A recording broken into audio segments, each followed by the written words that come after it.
And the aftermath of the 4th of July weekend and stray dogs that have flooded the Humane Society.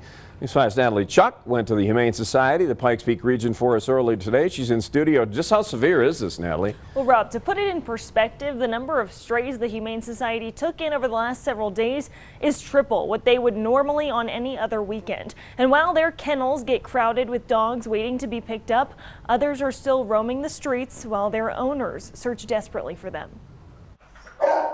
Behind these bars are dogs who are exactly what the tags on their kennels say, lost and waiting for their owners to find them. It's really heartbreaking to see all those dogs. But even more heartbreaking for the Hughes family that their dog is not there. As soon as you realize that they're gone, and it doesn't even take, like I said, didn't even take 5 minutes, and the fireworks had already scared her off. Their 6-year-old rescue, Kira, was spooked by the fireworks on Saturday night. She slipped through a slight gap in their fence, and her family has not seen her since. Our dogs, before we had kids, were our babies. She's been with us through it all, and getting a house and everything, and all those stressors. So yeah, she is definitely a member of the family. Marie Milligan Hughes has checked the Humane Society of the Pikes Peak region multiple times a day, where over 100 strays were brought in the days leading up to and right after the 4th of July.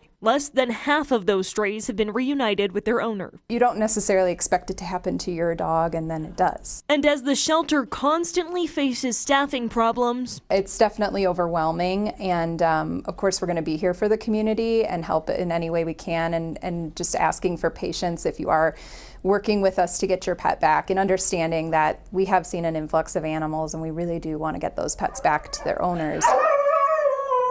This is the reality for many shelters and many pet owners in the aftermath of Independence Day. I've just been looking up and down and expecting her to just walk up. But with familiar smells like her dog bed lingering at the doorstep, the Hughes are hopeful they'll see Kira again. I definitely am ready for the anxiousness to be over with and for her to be home.